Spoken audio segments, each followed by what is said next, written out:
साथ संगत जी, सत श्री अकाल।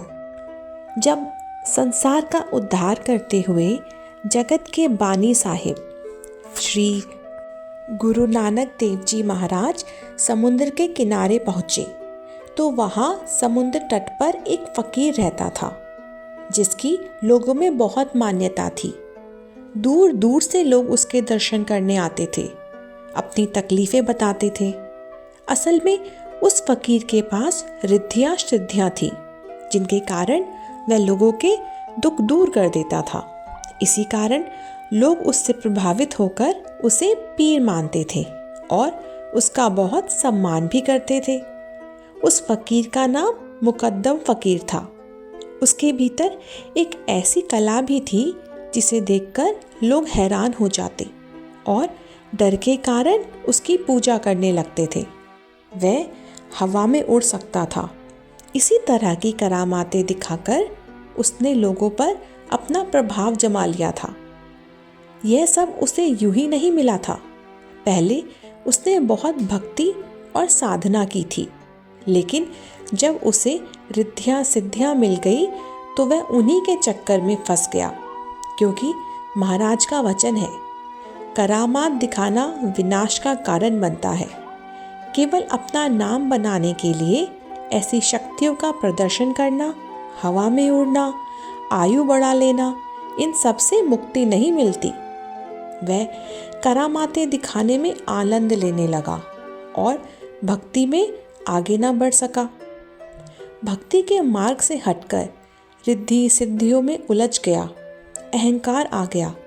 जब गुरु नानक देव जी महाराज समुद्र के किनारे पहुँचे तो मुकद्दम फकीर भी वहीं था। उसने महाराज के दर्शन किए और समझ गया कि यह कोई महान पुरुष है, अल्लाह के वली है। महाराज के चेहरे का तेज देखकर वह आदर से बैठने का आग्रह करता है, पर सच्चे पातशाह समुद्र किनारे बैठ जाते हैं। वहाँ पास ही एक मस्जिद थी। अचानक क्या हुआ? अल्लाह की मस्जिद जोर जोर से हिलने लगी, मानो भूकंप आ गया हो। लोग अपनी जान बचाने के लिए भागने लगे। तब मुकद्दम फकीर बोला, डरो मत, जब तक मैं यहाँ हूँ कुछ नहीं होगा। उसने हाथ जोड़कर ईश्वर से प्रार्थना की और मस्जिद हिलना बंद हो गई। लोग और अधिक प्रभावित हो गए। उनकी श्रद्धा मस्जिद से जुड़ी थी, जैसे सिखों की गुरुद्वारे से। मस्जिद हिलना बंद हुई तो लोगों की श्रद्धा मुकद्दम फकीर पर और बढ़ गई। जब लोगों ने पूछा कि ये कैसे हुआ तो उसने कहा, यह मेरी करामात है, मैंने मस्जिद को हिलने से रोका। लोग उसकी प्रशंसा करने लगे और वह अपनी वाहवाही सुनकर और प्रसन्न हो गया और फिर उसने और करामात दिखाने के लिए हवा में उड़ना शुरू कर दिया। लोग उसे वली, पैगंबर मानने लगे। कुछ समय बाद सच्चे पातशाह गुरु नानक देव जी की दिव्य लीला से वह अचानक ज़मीन पर गिर पड़ा और फिर उड़ नहीं सका। वह प्रयास करता रहा पर सफल नहीं हुआ। महाराज उसे देखकर मुस्कुराए। तभी वह समझ गया कि इस सब के पीछे गुरु नानक देव जी हैं। उसकी सारी रिद्धियाँ सिद्धियाँ निष्क्रिय हो गई। वह डर गया, घबरा गया और निडरता से चलकर महाराज के पास आया।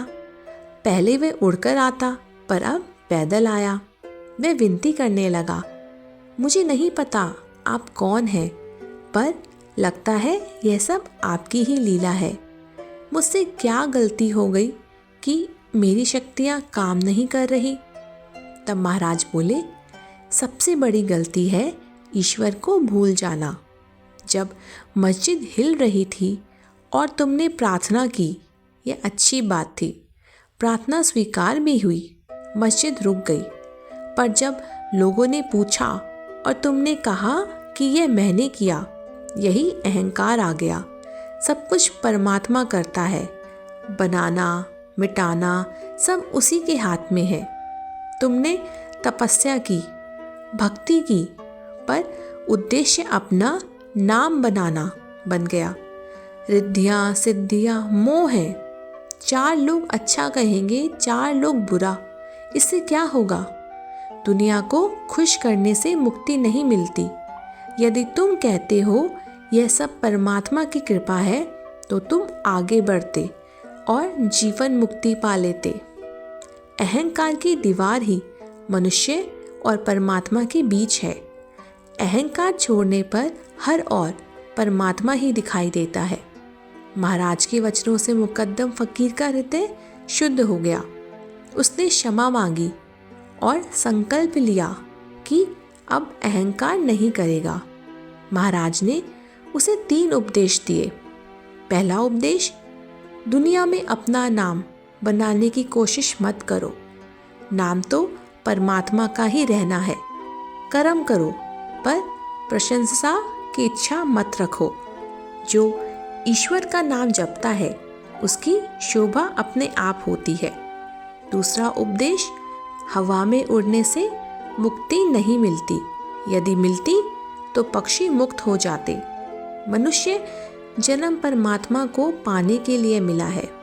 करामात दिखाना विनाश का कारण है। और तीसरा उपदेश ये कि भक्त फरीद जी के जीवन का उदाहरण देकर समझाया कि भक्ति में भी परीक्षा आती है। चमत्कारों में नहीं फंसना, सच्चे मार्ग पर चलते रहना है। इन तीनों उपदेशों को मुकद्दम फकीर ने जीवन में उतार लिया। उसने दिखावा छोड़ दिया और लोगों को करामात नहीं बल्कि ईश्वर के नाम से जोड़ने का संकल्प लिया। महाराज ने कहा, यह मस्जिद है, लोगों को नमाज सिखाओ, अल्लाह के नाम से जोड़ो। धन्य वे हैं जो स्वयं नाम जपते हैं और दूसरों को भी नाम जपाते हैं। सच्चा सुख नाम में है, ना धन में, ना भोग विलास में। मनुष्य के हाथ में कुछ नहीं, सब कुछ परमात्मा के हाथ में है।